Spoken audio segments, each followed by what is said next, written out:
and the government. And I really believe, as Richard Fredericks says, it's only just begun, unless those people around Kenny Anthony tell him he's about to throw the whole thing away. Unless the hacks tell him a word of truth. Because let me address the hacks for 2 seconds. You're going to hacks, and you're well known. And the problem is when the new government takes over as a result of your hackism, where do you think you're going to be? Where do you think you're going to be? This whole hack thing, it doesn't work, you know. Get off your butts and do things for yourself. Put your tenders like everybody else. If you're talented people, you don't have to have your head stuck up somebody's political butt. You know, that's demeaning. I could go on for quite a while, but as I say, I can't do this to the man. Mr. Richard Frederick is my guest this evening, folks. I hate to say I don't think he pulled off a miracle like everybody else. There he is. I hate to suggest, I hate to minimize your miracle, Richard. I mean, I'm sure you want to feel good about you pulled off a miracle in 1 week there, and Rick Wynn is puncturing that whole damn thing, saying the man was no, you know, it's not, it wasn't a coming here. I really believe you would have had to do a lot of screw-ups not to have won that. Talk to me. Well, that may be so, Rick, but first and foremost, let me say good night to viewers.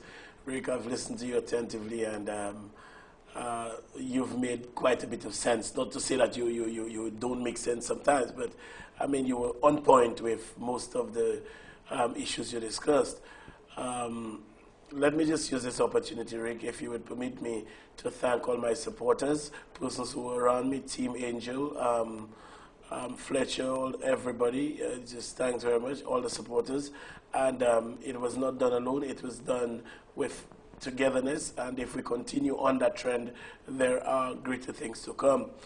Rick, yes, the people were frustrated. The people are disgruntled.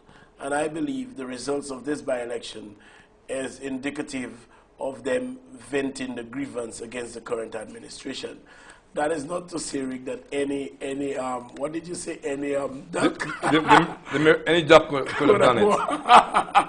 No, I don't. You don't buy that? No, it took some work. It took some work. Yeah, I know I exaggerated a little bit. Yes, but you get the point I'm making. Yes, obviously, because Richard, really, when you think about it, a sitting AG, yes, embraced by the Prime Minister. Yes.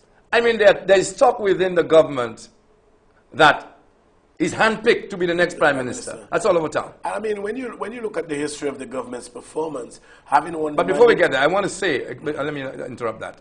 I just want to say that the public perception, especially in this instance, was that was Kenny's boy.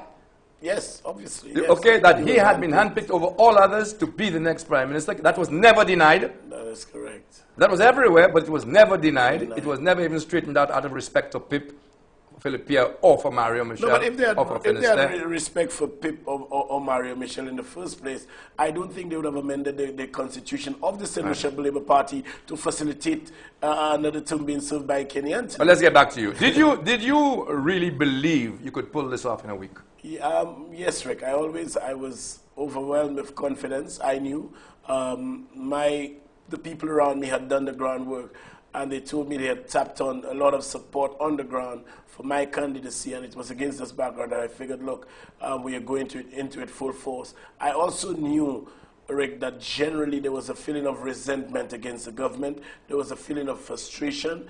Persons were disgruntled. When you say the government, what do you mean by that? Well, the current administration. Yeah, but I make it more personal. Now, is it just me? But when you say government, am I misunderstanding? Because what I'm getting is Kenny epitomizes the government. The Prime Minister epitomizes the government. Well, probably that is so, but generally you don't judge the performance of the government by, attributing it to the performance of the Prime Minister per se. Don't you? Sometimes you do, sometimes you don't. I have never known a situation in St. Lucia where the good luck or the bad luck of the government was not strictly dependent on the image of the Prime Minister, at least his image. I quite agree with you, Rick, but one of the things is, persons would not tell you, well, Kenny didn't do this. They would Well, you're tell saying gouvernement. Yeah, they would say gouvernement. Yeah. You understand? So, I mean, I would not wish to personalize it, but Okay. obviously it reflects on his performance and his ability as a leader. Yeah. Because if persons are disgruntled with your administration, then rest assured that vengeance would be, get at you. So it has something. Because, like in the days of Compton's heyday, when, people were actually saying, well, it's his man, the man is wonderful. Yes. They were saying that it was wonderful, the man is wonderful. They're saying the reverse now. You see, because don't forget, Rick, you're dealing with an electorate that is more intelligent now. Persons read more, they try to educate themselves, they get away from More gutter familiar politics. with the issues. They want to get involved in the issues.